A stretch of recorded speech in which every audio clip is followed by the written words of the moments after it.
Muy bien, mis amados hermanos. Entonces, vamos a continuar con nuestro estudio bíblico del libro de Deuteronomio que hemos titulado Jesucristo, legislador y salvador. Muy bien. Y tenemos un eslogan que es un resumen del libro. Ese eslogan tenemos que tenerlo en cuenta porque es un hilo conductor que nosotros vamos a estar viendo en toda la enseñanza. Obedece y prospera, revélate y sufre. Muy bien. Entonces voy a pedir que por favor podamos leer juntos el versículo 40 de Deuteronomio 4 hasta el versículo 49.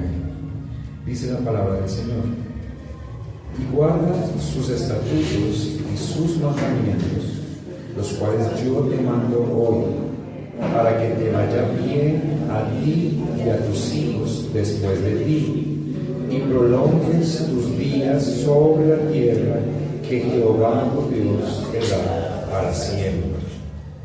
Entonces apartó Moisés 3 ciudades a este lado del Jordán al nacimiento del sol, para que huyese allí el homicida que matase a su prójimo sin intención, sin haber tenido enemistad con él nunca antes, y que huyendo a una de estas ciudades salvase su vida.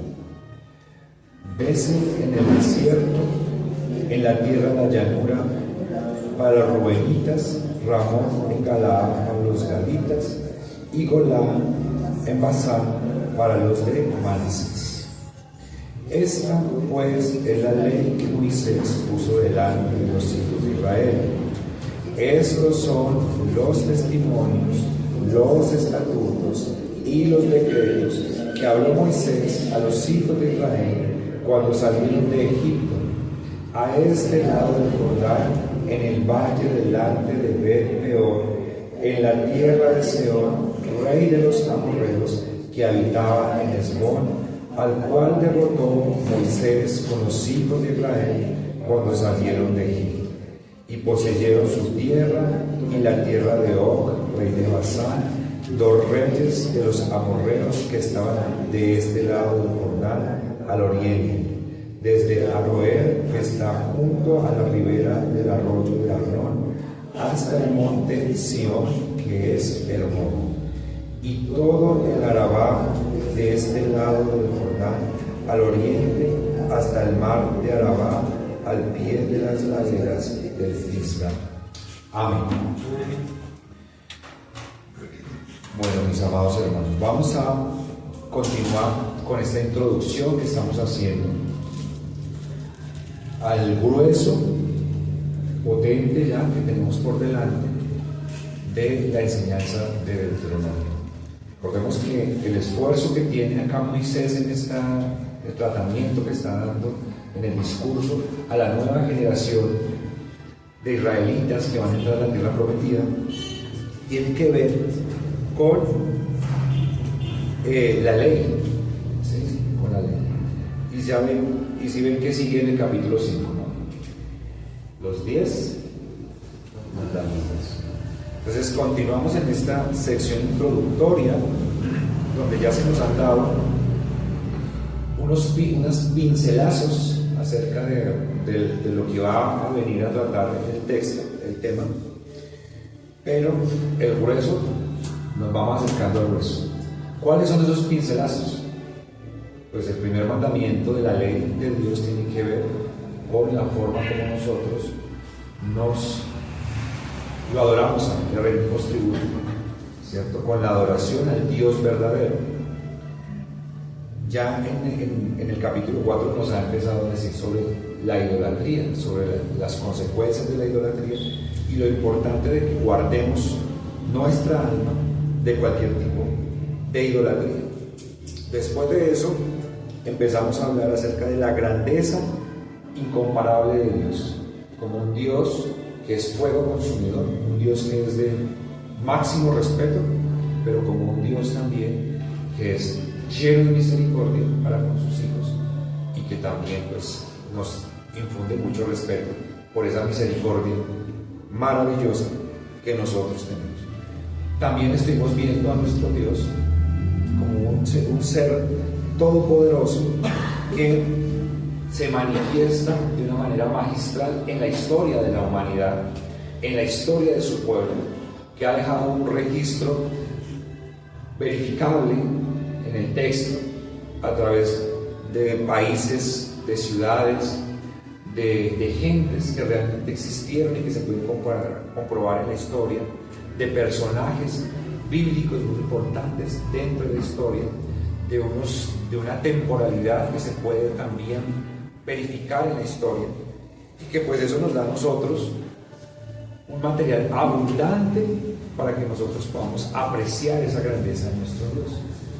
Y es maravilloso para nosotros poder iniciarnos en ese estudio, ¿sí? Y es maravilloso para nosotros cuando la Escritura nos permite hacer un zoom en el carácter de ese Dios portentoso, majestuoso, maravilloso que nosotros tenemos.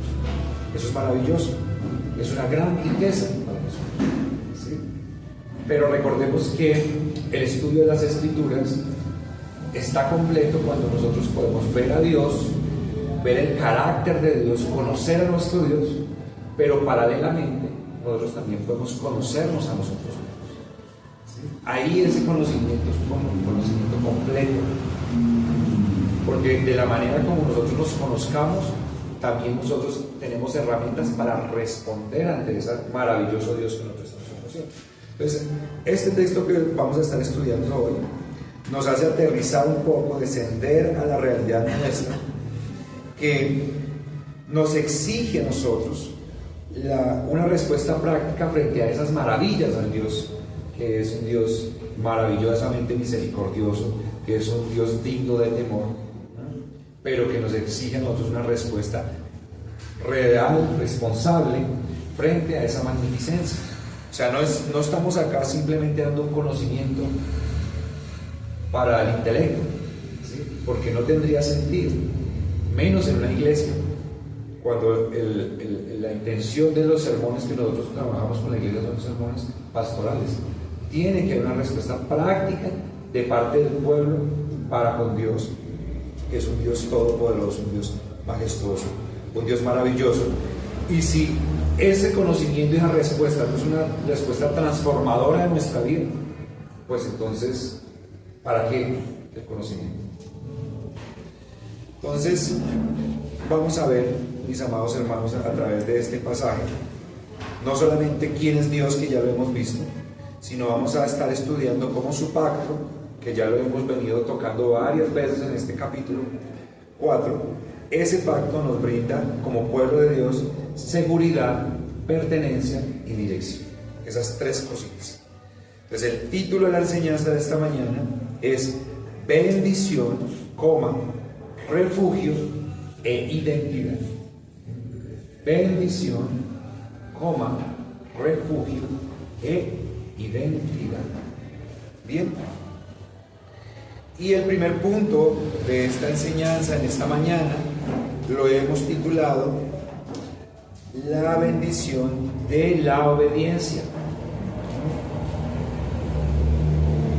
¿Recuerdan el eslogan de nuestro estudio de Deuteronomio? Obedece y prospera, revélate y sufre.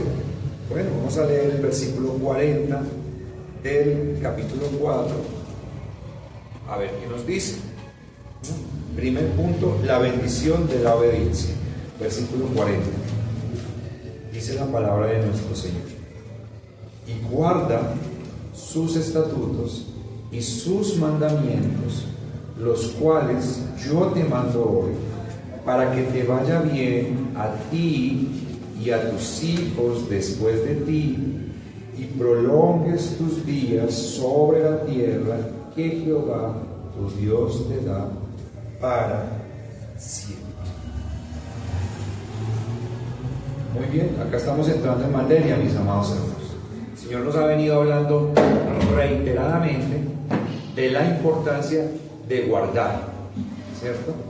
Tanto así que si yo les pregunto a ustedes, ¿qué es guardar?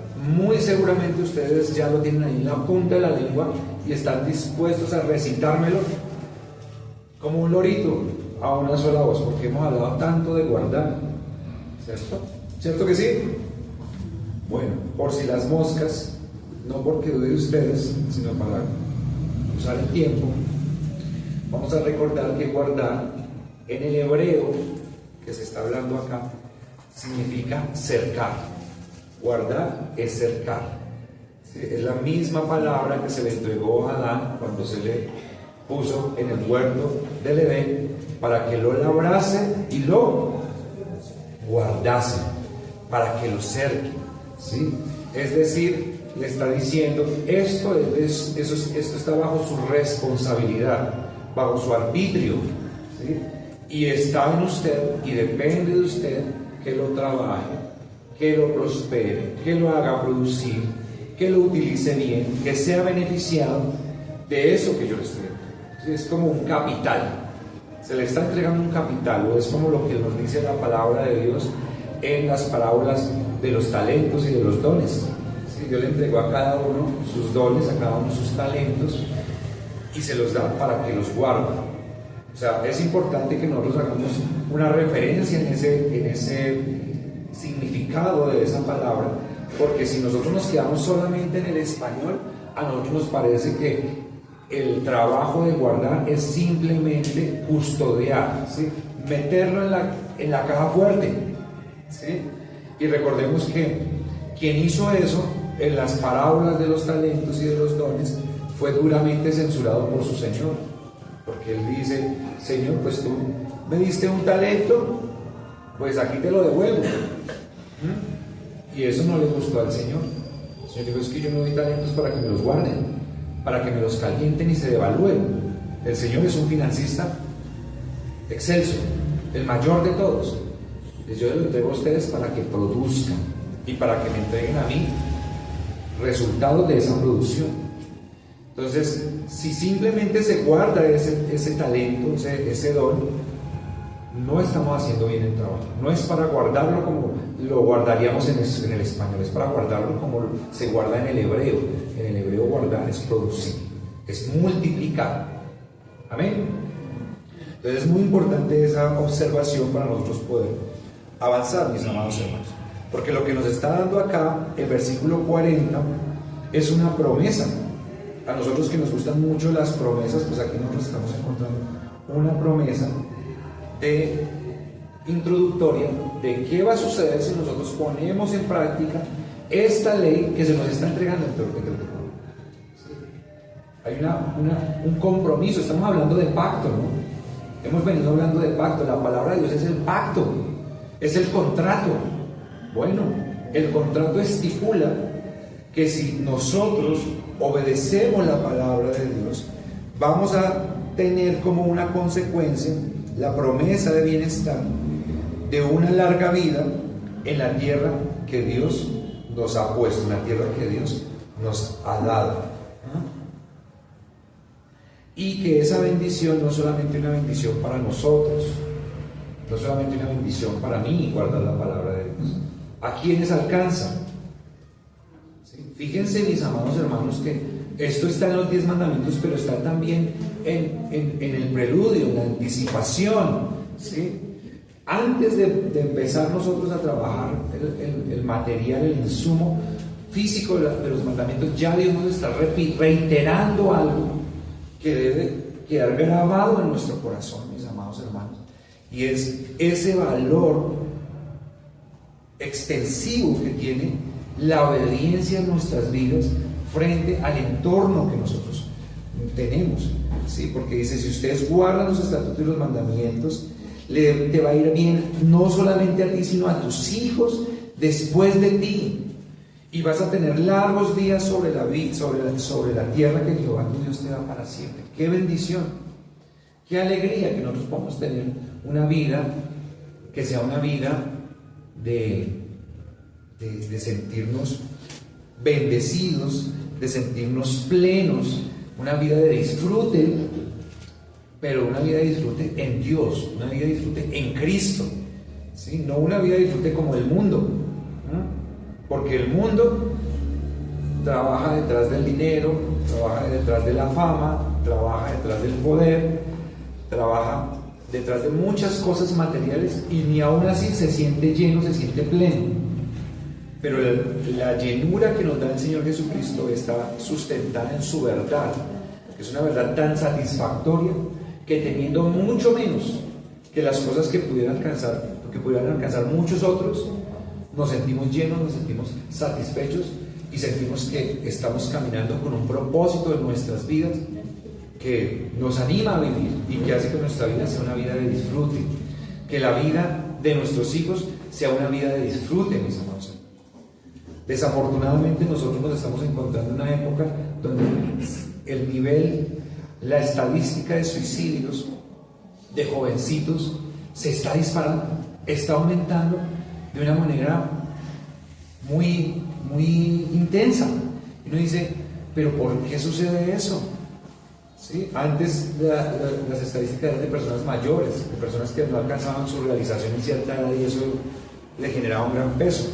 Pero hoy en día vemos niños de 13 años, de 15 años, de 18 años que se quitan la vida.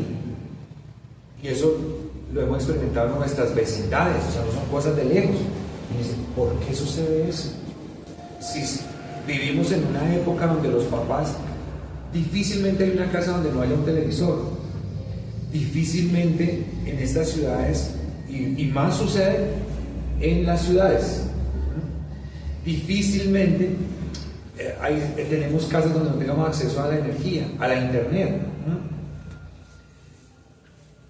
Se esfuerzan los padres por darle las mejores cosas a sus hijos y están insatisfechos. ¿Por qué, mis hermanos?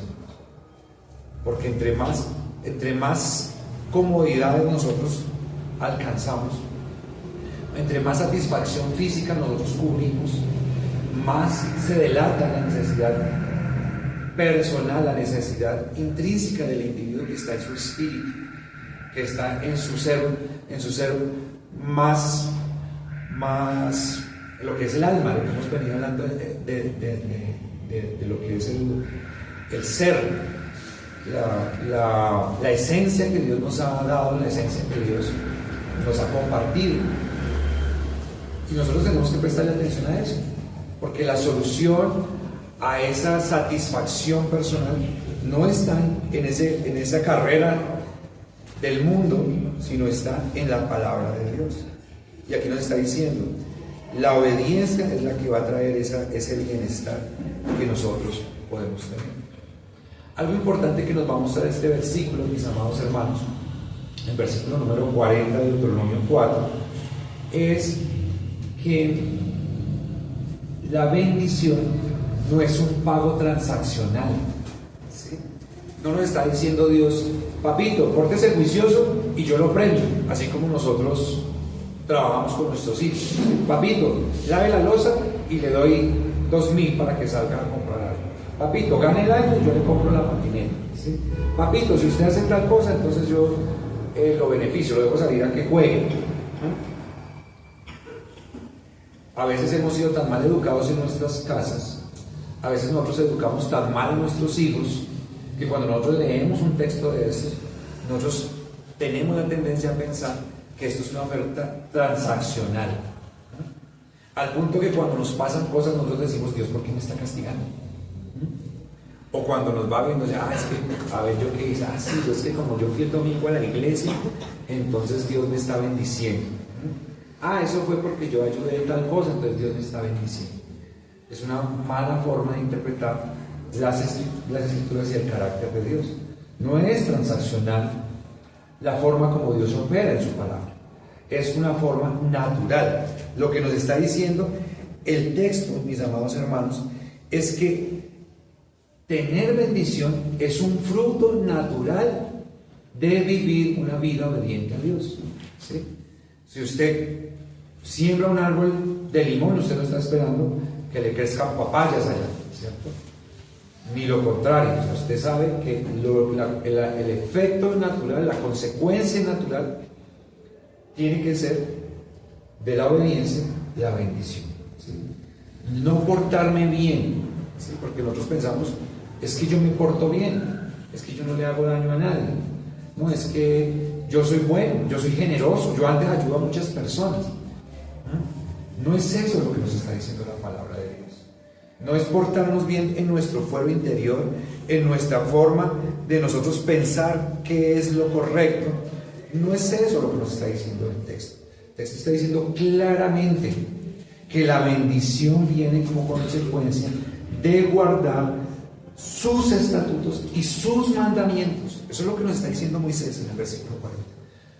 Guarda sus estatutos y sus mandamientos, los cuales yo te mando hoy, para que te vaya bien a ti y a tus hijos después de ti, y prolongues tus días sobre la tierra que Jehová tu Dios te da para siempre, mis amados hermanos. Nosotros vemos, por ejemplo, personajes en la Escritura como Abraham, que era uno más en su tierra, uno más en su familia, y que recibió la orden de un Dios que él no conocía, y le dice: salga de su tierra, de su parentela, salga de su familia, que era una familia donde él vivía en medio de la comodidad, donde él tenía, pues, podría proyectarse a terminar sus días tranquilamente, sin necesidad de incomodarse, sin necesidad de pasar por momentos o dificultades, temas de apuro. Pero Dios le manda a salir y él obedece, y de allí él va a recibir una promesa para sus hijos, que fueron patriarcas, y de allí pues venimos nosotros como hijos de Abraham. Dios le bendijo no solamente a nivel de promesas, Dios le bendijo a nivel material en gran abundancia, pero no sin dificultades, ¿sí? Porque a veces nosotros pensamos que ser bendecidos por Dios, o sea, que si yo estoy pasando por un momento de enfermedad, si yo estoy pasando por un momento de escasez financiera, si yo estoy pasando por un momento de crisis familiar, pues es que yo no tengo la bendición de Dios. No, pues Abraham fue un hombre que fue bendito por Dios, fue un hombre reconocido en todos los lugares donde él fue, por un hombre que tenía la bendición de Dios. No obstante, sufrió mucho para tener a sus hijos. No obstante, tuvo crisis dentro de su familia con Ismael, que tuvo que sacarlo fuera, con su concubina Agar. Tuvo crisis en torno a la familia con su esposa. O sea, muchas cosas en la vida de los creyentes que nosotros tenemos que entender que son parte de la vida, ¿sí? No pensar que la vida en bendición es una vida idílica donde no tenemos problemas, porque no es eso lo que nos dice a nosotros la Escritura. Sin embargo, recibió bendición para él, recibió bendición para su linaje, y hoy nosotros estamos disfrutando de las bendiciones que Dios le dio a Abraham. Es una consecuencia natural, mis amados hermanos, el que nosotros atesoremos la palabra de Dios y la pongamos a producir con acciones en nuestra vida. Hoy en día, mis amados hermanos, nosotros debemos entender que esta misma norma, que esta misma regla continúa funcionando para los creyentes de la actualidad. Nosotros como cristianos, nosotros como pueblo de Dios, nosotros sabemos que el centro de la palabra, el meollo de la palabra para el creyente hoy en día, que tenemos un canon completo, es Jesucristo. Jesucristo es el centro de todo el mensaje que se nos quiere ofrecer a nosotros dentro de la palabra de Dios. No es el propósito de Dios que nosotros nos volvamos maestros en los 10 mandamientos sin Cristo, ¿sí? Solamente nos van a servir estos estudios si nosotros entendemos que todos estos reglamentos tienen el propósito de acercarnos a Jesucristo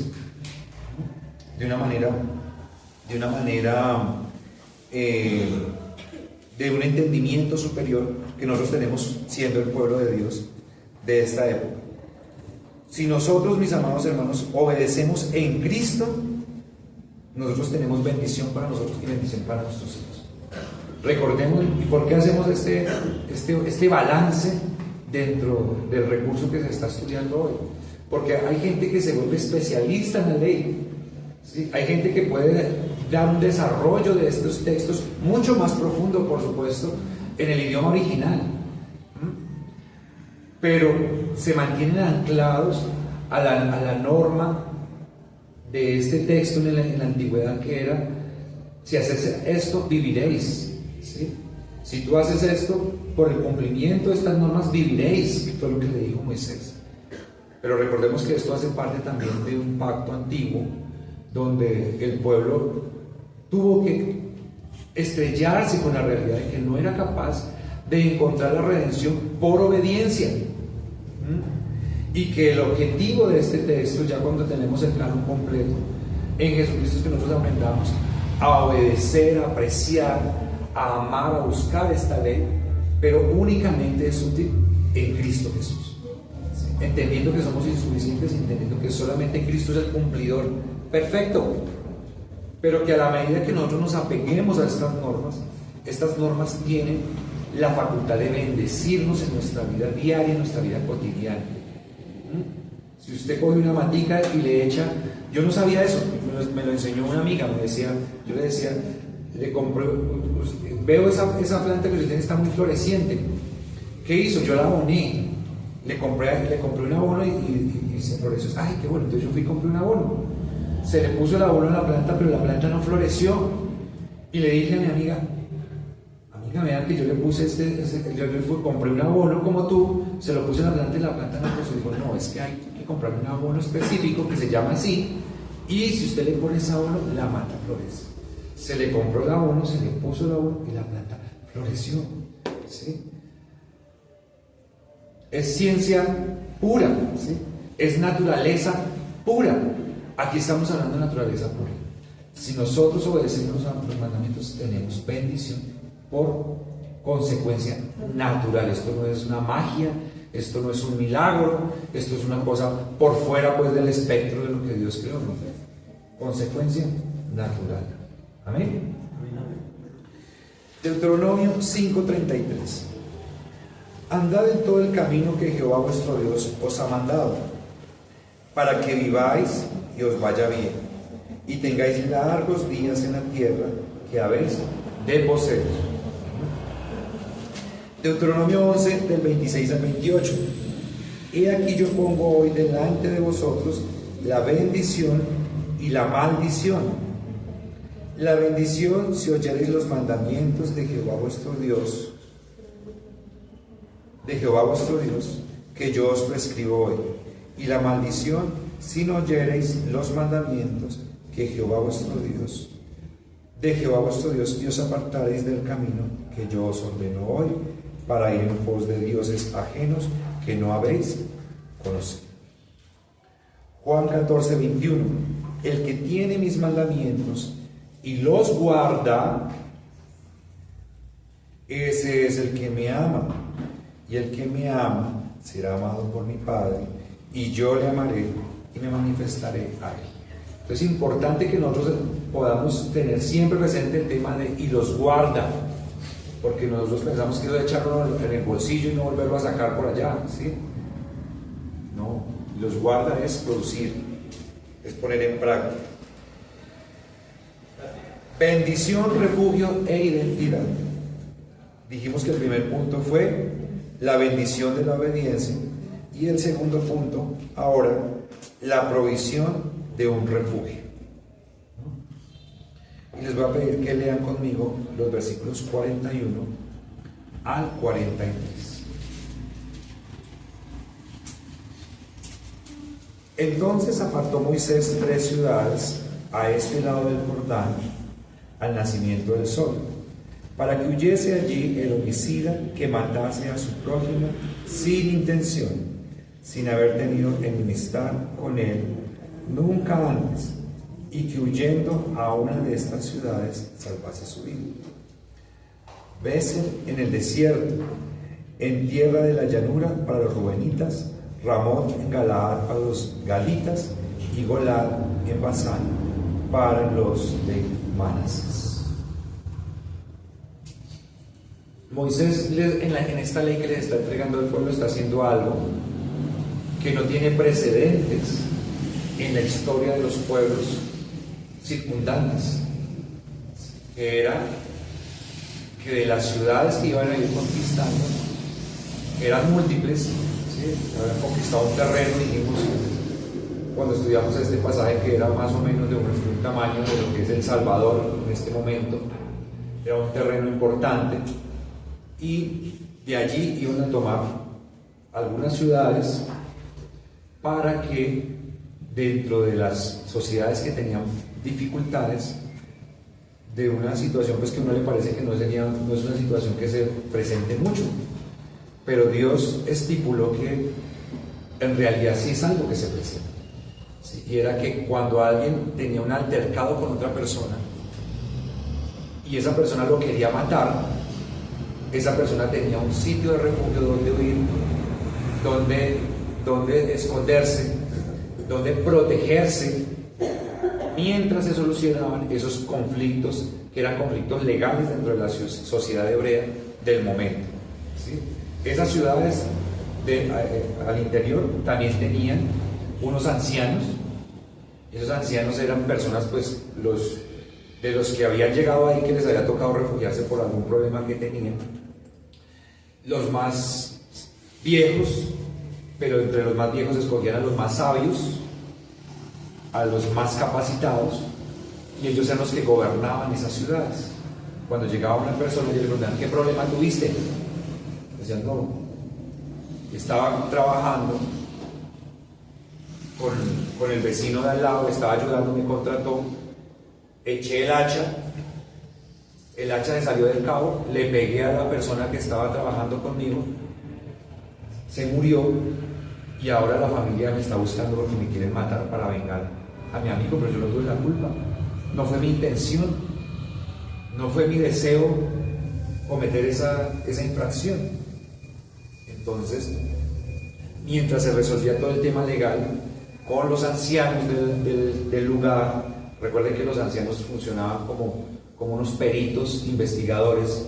Ellos tomaban medidas de dónde estaba la herramienta, dónde la encontraron, hacían todo un ejercicio de criminalística, ¿sí? Dónde fue que la persona, a qué hora se decía que había fallecido, todo el ejercicio de investigación, y dictaminaban una sentencia.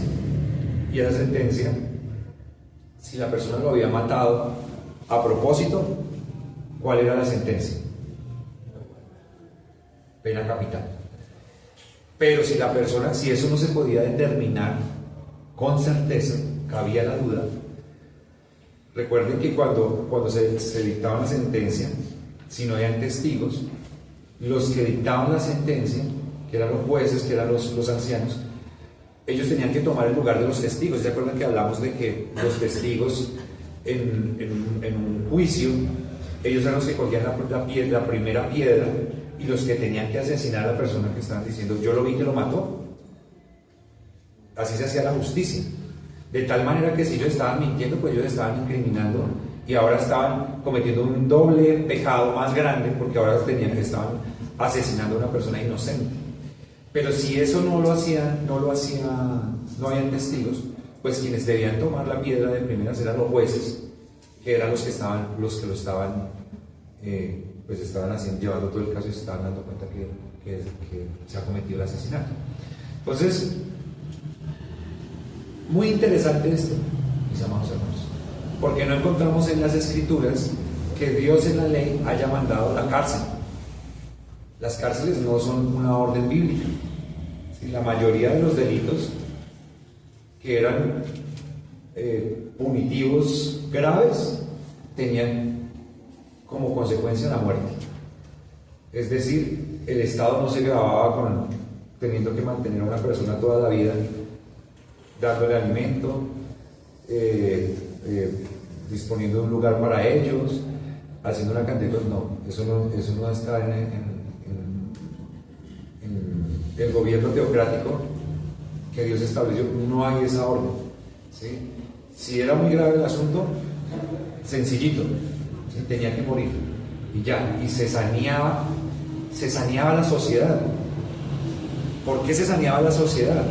Eso nos parece a nosotros hoy muy cruel y demasiado exagerado, y muy extremista, pero eso producía miedo en la sociedad, ¿sí? Había una ley que decía que si el hijo era contumaz y rebelde, y si los padres ya habían tratado por todos los medios de que el hijo se acoplara y que respetara a sus padres y se mantuviera bajo las leyes.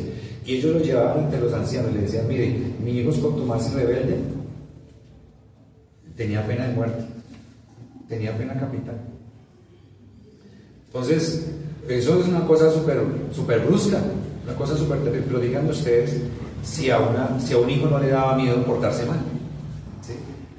Díganme si usted le decía a un hijo: bueno, o se refina a mi hijo o lo llevo al tribunal.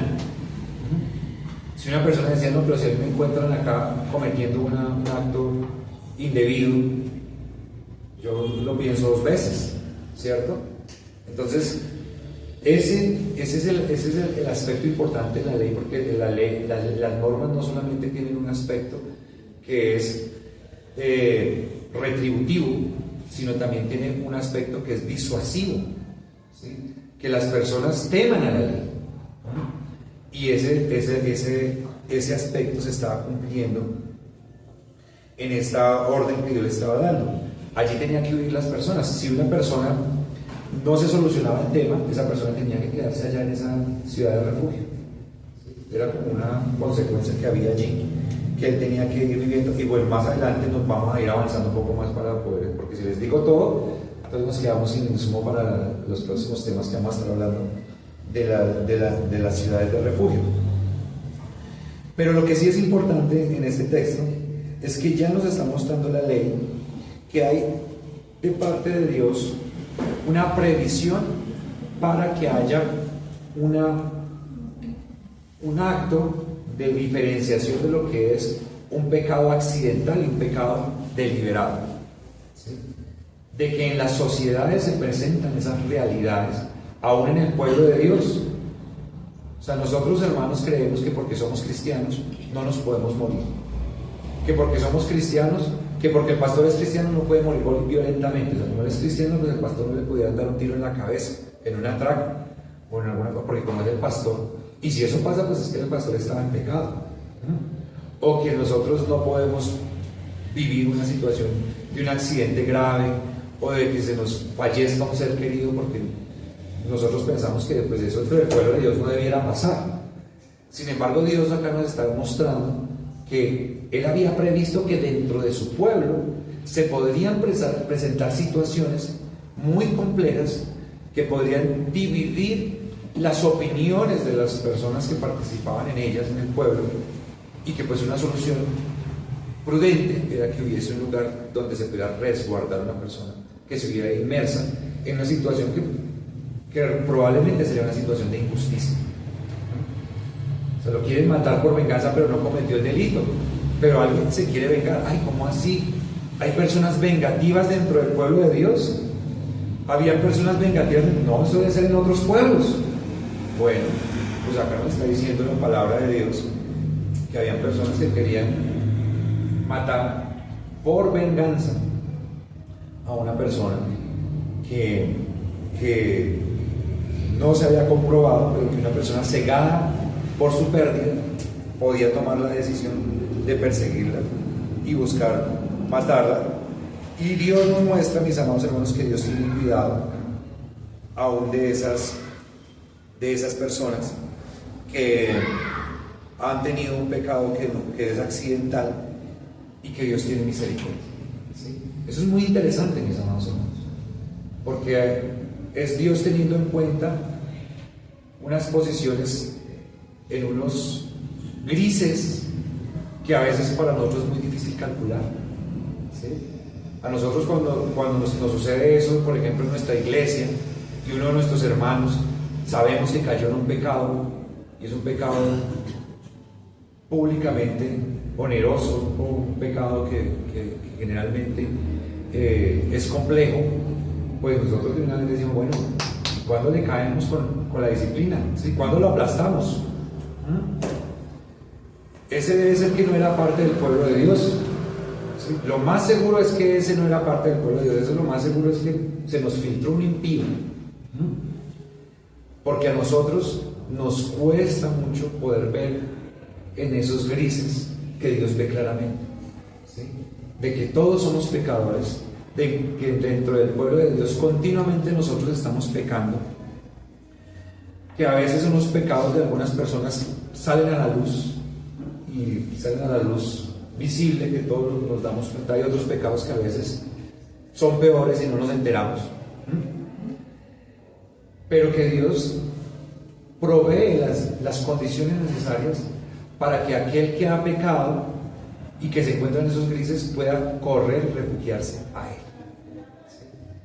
¿Y quiénes son esos, mis amados hermanos? En Cristo, ¿quiénes son esos? Pues somos todos nosotros, mis amados hermanos. ¿Sí? Por eso es importante, porque toda esta legislación que nosotros estudiamos y toda esta normativa que se ofrece en Deuteronomio con respecto del trato a una persona que cometía un pecado, va a dar lugar a que nosotros podamos entender mejor cuando el Señor Jesucristo le trae a la mujer adúltera, que le trae la mujer y no el hombre. ¿Sí? Si ella era adúltera, tenía que estar adulterando con alguien, ¿sí? Pero por cosas raras de la vida llegaron solamente con la mujer, no llevaron al varón. Y el Señor les dice, el que esté libre de pecado tire la primera piedra, porque recuerden que el testigo era el que tenía que apedrear de primeras, ¿sí? Ellos querían hacerlo en tumulto y como que no se diera cuenta. No, bueno, qué bueno que ustedes sean tan santos, qué bueno que ustedes sean tan cumplidores de la ley, y aquí pues vamos a deshacernos de un pecador. Entonces el que esté libre de pecado, bien pueda, proceda. Esa es la enseñanza que nos da el Señor Jesucristo, que nosotros tenemos que entender. Jesucristo es el refugio nuestro. Jesucristo es la alternativa para el pueblo de Dios. Dios desde tiempos memorables, antiquísimos, como en el inicio de la ley, que se está recordando acá y que se le va a reiterar a la nueva generación de conquistadores, está pensando en la provisión de un refugio para aquel que no tiene escapatoria, que es perseguido por todos, que no tiene a dónde ir, que no es entendido por la sociedad en condiciones complejas en las cuales está viviendo y que necesita asistencia. Y esa asistencia el pueblo está incapacitado para darla, de tal manera que Dios tiene que proveerlo. Y por eso ha proveído un Salvador, como lo es nuestro Señor Jesucristo, que es nuestro refugio para ser liberado del vengador de la ley. Porque el que lo va a matar, el que lo iba a matar, tengo que revisar un poco ese texto, pero me parece que el vengador quedaba exonerado de la culpa a causa de la gran conmoción que le generaba la muerte de su ser querido, que hoy en día la legislación también contempla eso. Cuando una persona mata a alguien, hay un término legal para eso, pero es cuando una persona, lo que quiere decir es cuando una persona mata como consecuencia de un sumo dolor.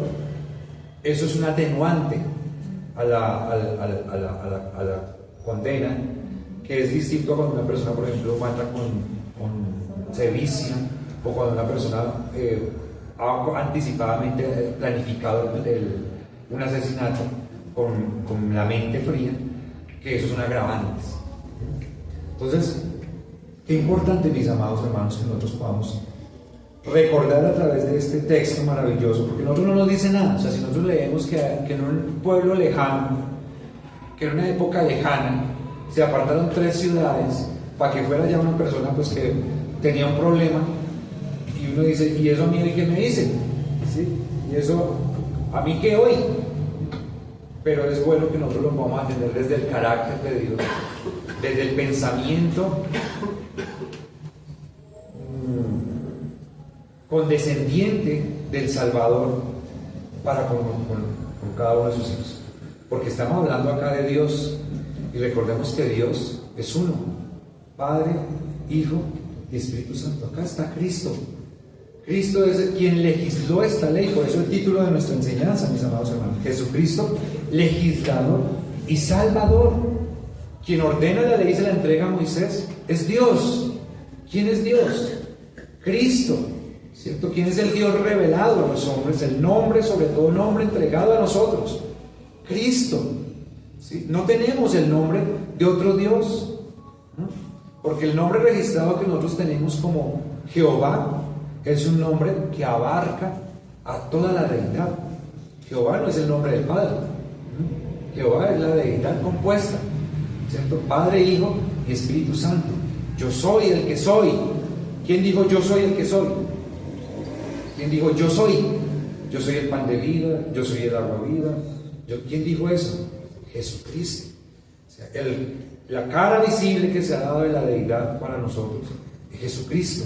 Quien está legislando aquí, mis amados hermanos, es Jesucristo. ¿Y cómo está legislando? Con misericordia,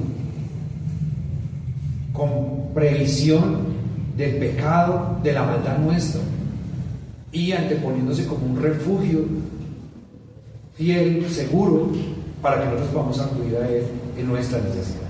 Qué maravilloso eso, mis amados hermanos, que en Dios, en Cristo, encontramos la bendición a través de su palabra, encontramos el refugio cuando no somos capaces de cumplirla, ¿sí? Y además encontramos nuestra identidad. Números 35:15. Estas 6 ciudades serán de refugio para los hijos de Israel y para el extranjero, y el que more en ellos, para que huya allá cualquiera que hiriere de muerte a otro por yerro. Números 35:15. Si alguno de ustedes está diciendo, ay, pero ¿de dónde dice el pastor que si ha matado a alguien?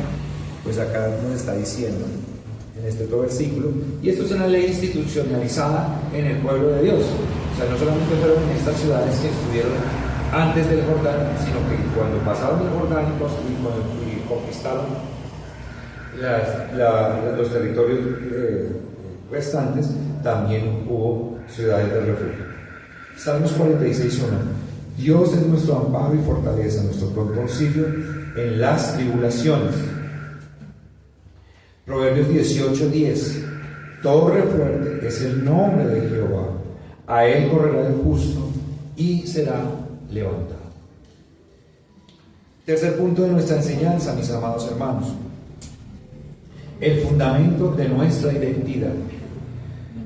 Bendición, refugio e identidad. Primer punto, la bendición de la obediencia. Segundo punto, la provisión de un refugio. Tercer punto, el fundamento de nuestra identidad. Versículos 44 al 49. Dice la palabra del Señor. Vamos a leer, lean conmigo. Esta pues es la ley que Moisés puso delante de los hijos de Israel.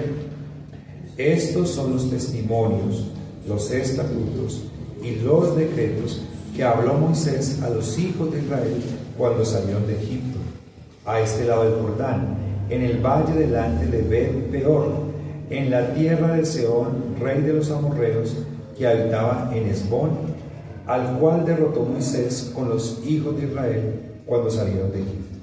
Y poseyeron su tierra y la tierra de Og, rey de Basán, 2 reyes de los amorreos que estaban de este lado del Jordán al oriente, desde Aroer, que está junto a la ribera del arroyo de Arnón, hasta el monte de Sión, que es Hermón, y todo el Arabá de este lado del Jordán al oriente, hasta el mar de Arabá, al pie de las laderas de Pisga.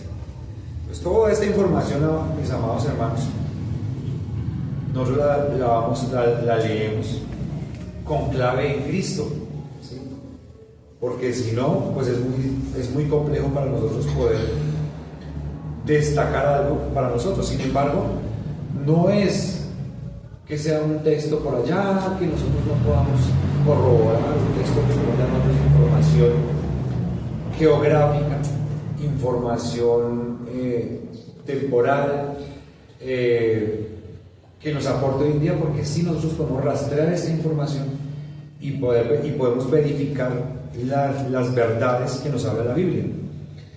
Por ejemplo, nosotros en noticias vemos que continuamente se está hablando de Gaza, y uno piensa que Gaza es por allá un país lejano, un tema que salió a la luz ahorita, pero ustedes van a darse cuenta que a lo largo de lo que nosotros sigamos estudiando acá en la geografía de Deuteronomio, Gaza es nombrado reiteradamente en estos textos. Y cuando nosotros hablamos, por ejemplo, acá de la tierra de habla de, espérenme, yo reviso.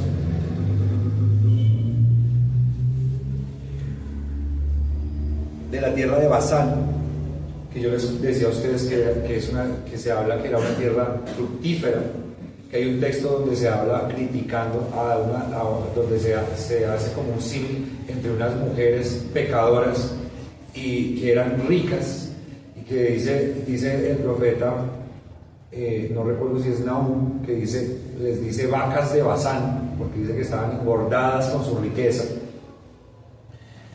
Le está comparándolas con un territorio que era un territorio muy fructífero de estos territorios que ellos conquistaron y que hoy en día hacen parte del territorio de Israel. O sea, Israel hoy en día tiene Basán, que es lo que nosotros conocemos hoy geográficamente como los Altos de Golán.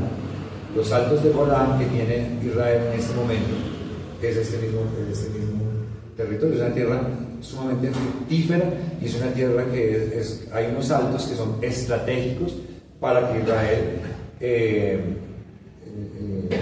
el tema de la guerra y en el tema pues de sus ejércitos puedan vigilar sus territorios y los territorios enemigos que pudieran en algún momento venir a perseguirlos. Pero básicamente cuando nosotros hablamos de estos versículos, yo quiero que hagamos un énfasis un poco en el versículo 44, porque si nosotros leemos acá nos dice que esta es la ley, esta es la ley que Moisés puso delante de los hijos de Israel. Aquí nos está diciendo, nos está hablando de los hijos que salieron de Egipto. ¿Sí se dan cuenta? Los decretos que habló Moisés a los hijos cuando salieron de Egipto, pero dice, pero se les habló a este lado del Jordán. O sea, aquí está hablando de que esta nueva generación que está recibiendo la palabra de Dios, está recibiendo los mandamientos. Recordemos que este texto es un texto introductorio, no es que ya se hayan dicho los mandamientos, sino cuando dice, estos son los mandamientos que se le dieron, está anticipando lo que viene en el capítulo 5, que son los 10 mandamientos. Está diciendo que a esta nueva generación se le van a entregar esta reiteración de la ley, esta segunda ley, como si ellos mismos hubieran sido quienes salieron de la tierra de Egipto. ¿Sí? Lean el 44 y el 45. Dice, esta fue la ley que Moisés puso delante de los hijos de Israel. Estos son los testimonios, los estatutos y los decretos que habló Moisés a los hijos de Israel cuando salieron de Egipto, a este lado del Jordán, en el valle delante de Belpeor. Y aquí empieza a hablar de todas las ciudades que ellos conquistaron. Aquí no puede estar hablando de la primera vez que se les habló la ley a sus padres, porque si no, no podría mencionar estas ciudades que fueron conquistadas posteriormente, y en este caso, en este momento histórico, recientemente, por la nueva generación. Se está diciendo, a esta nueva generación se le da un tratamiento como si hubieran sido los mismos que salieron de Egipto. Y ese es el énfasis que yo quiero hacer, mis amados hermanos. ¿Por qué se le habla a esta nueva generación como si fueran ellos los que hubieran salido de Egipto cuando no era así? ¿Por qué? Por la razón que hemos titulado este tercer punto, el fundamento de nuestra identidad. Porque la identidad del pueblo no depende de su experiencia personal. ¿Sí? El pueblo no es pueblo porque hayan sido los que recibieron la promesa de Abraham, o porque fueron los patriarcas, o porque hubieran sido los que salieron, exactamente los que salieron de Egipto. Habían algunos, ¿cierto? Que sabemos que los que eran más niños cuando fue el tema de Egipto todavía estaban vivos acá, pero la gran mayoría no. Aquí lo que está diciendo es que a ellos se les trata así porque ellos son el pueblo de Dios en su totalidad, y eso es importante para lo que nosotros hablamos en textos anteriores. En textos anteriores dijimos, Dios escoge, ¿sí? Dios es el que elige a su pueblo, y lo elige desde el principio, antes de los siglos, antes de la existencia de los siglos. Ahora nosotros estamos diciendo acá algo hermoso, y es que esta palabra, esta ley, es vigente para el nuevo pueblo, porque es el pueblo de Dios. Y eso es importante para nosotros, porque nosotros que estamos leyendo hoy, que no fuimos los que salimos de Egipto, que no vimos las plagas de Egipto, nos podemos identificar con este texto y decir, esta palabra que se nos está dando es para nosotros también. No importa que no hayamos participado de ese momento histórico, porque por la palabra de Dios nosotros hacemos parte del pueblo de Dios. Hemos sido elegidos como el pueblo de Dios en la actualidad. Eso hace que nosotros nos podamos preparar para estudiar estos 10 mandamientos, entendiendo que estos 10 mandamientos son para nosotros. Como yo les decía a ustedes, alguien decía en algún momento, en un video que vi, decía, pero es que, ¿por qué la gente todavía se cierra a seguir estudiando un libro tan antiguo? ¿Será que ese libro tan antiguo todavía es vigente para una generación con tanta tecnología y tan avanzada como la que hay hoy? Pues esto nos está diciendo, para el pueblo de Dios sí, y nosotros somos el pueblo de Dios porque hemos entendido que el pueblo de Dios es el pueblo de todos los tiempos, ¿sí? No de de una época específica, de todos los tiempos, desde Adán hasta el último que está contado, hasta que sea la segunda venida del Señor Jesucristo. Está vigente esta palabra, mis amados hermanos. Recordemos que el pueblo de Israel celebró una fiesta. De las 3 fiestas que tenían, una de ellas era la Pascua. Y en la Pascua, generación tras generación, se recordaba que Dios los había liberado de Egipto, ¿sí? Y ellos decían, y Dios les dijo, cuando sus hijos les pregunten por qué celebran esta fiesta con este cordero, ustedes le dirán a sus hijos, porque Jehová nos sacó de Egipto, ¿sí? Entonces, era vigente para el pueblo de Dios, estuviera en la generación que estuvieran, porque al ser ellos parte del pueblo de Dios, ellos eran parte también de los liberados de Egipto, ¿sí? Y eso va directamente anclado a nosotros, porque recordemos que nosotros entendemos que la cena del Señor es una transición de la Pascua a nuestros días. Y cuando nosotros celebramos la cena del Señor, nosotros decimos que Dios nos sacó también de un pueblo perdido, de un pueblo en tinieblas, de un pueblo muerto en sus delitos y pecados, a la salvación en Cristo Jesús. Somos el pueblo de Dios. Si nosotros entendemos que somos el pueblo de Dios, tenemos que apreciar esta palabra que nosotros estamos estudiando y el avance que vamos a tener en los 10 mandamientos, porque es para ti y es para mí, mis amados, es para nosotros. Esta palabra nos va a dar a nosotros sentido y nos va a dar a nosotros valor y nos va a ofrecer a nosotros riqueza a la medida que nosotros nos integremos a este pueblo que recibió esta palabra. Nosotros digamos, esta palabra es para mí. Si nosotros nos permitimos decir, ay, sí, está chévere el estudio del libro, pero eso está muy viejito y eso ya hoy no aplica, pues vamos a perder el tiempo. Éxodo 12, del versículo 26 al 27 dice, y cuando os dijeren vuestros hijos, ¿qué es este rito vuestro? Que vosotros responderéis, es la víctima de la Pascua de Jehová, el cual pasó por encima de las casas de los hijos de Israel en Egipto, cuando hirió a los egipcios y libró nuestras casas. Entonces el pueblo se inclinó y adoró. Efesios 2, 19 dice, eso le está diciendo a la iglesia del Nuevo Testamento, así que ya no sois extranjeros ni advenedizos, sino conciudadanos de los santos y miembros de la familia de Dios. O sea, ¿qué nos hace el pueblo de Dios? Que nosotros vengamos a esta iglesia. No, nos habla el pueblo de Dios que el Señor nos escogió y que nos integramos a los creyentes de todos los tiempos, incluso a los creyentes que ya han muerto. Eso dice este texto, ¿sí? Conciudadanos de los santos. Hay muchos santos que están en los cielos, han ascendido, pero ustedes van a cohabitar con ellos en estas ciudades que Dios les ha dado, y ustedes son parte de la familia de Dios, que es todo el pueblo que Dios ha elegido. Primera de Pedro 2:9, mas vosotros sois linaje escogido, real sacerdocio, nación santa, pueblo adquirido por Dios, para que anunciéis las virtudes de aquel que los llamó de las tinieblas a su luz admirable.